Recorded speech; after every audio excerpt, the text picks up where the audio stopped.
Usually with handheld systems such as the Game Boy Color, you weren't able to take your save off the game's cartridge. However, with SameBoy, the Game Boy Color emulator, you are able to swap saves.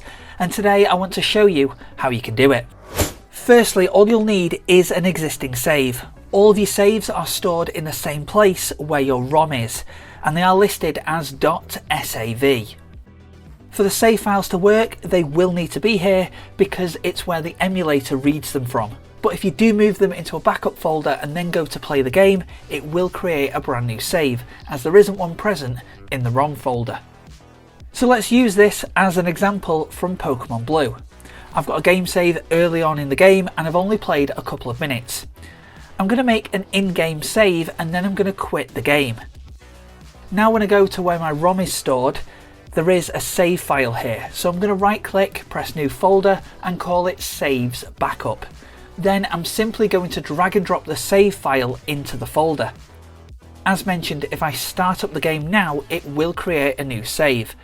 But what I want to do is import a save from elsewhere. A website that I've used in the past is gbatemp.net. On the left hand side, find oldies/retro and then select Game Boy and Game Boy Color. Then just click on Game Saves. There's a small selection of games here, but they do contain save files. You might be able to use other websites as well if you research them, and I'll link a few in the video description. However, the process is the same. So find the game that you want the saves of, in my case Pokemon Blue, and then I'm going to click on the download button. Once the file's downloaded, extract it and then delete the zipped folder because you don't need it anymore. I'm then going to go into the folder that you've just extracted, and that is where you'll find the save file.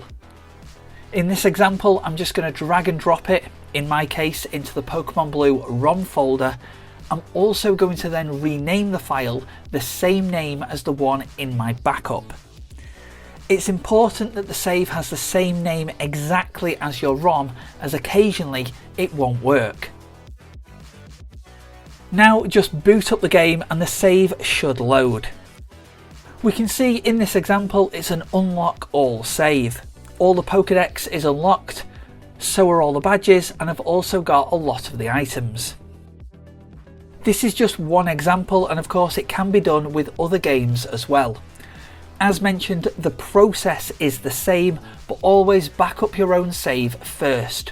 One, just in case something goes wrong, but also when it comes to renaming, you might not want to overwrite your existing save. So that was how you can swap save files around on SameBoy, the Game Boy Color emulator.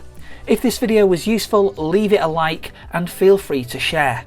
There's also a few other guides on this channel for this emulator if you want to check those out, and I'll link both of them on your screen shortly.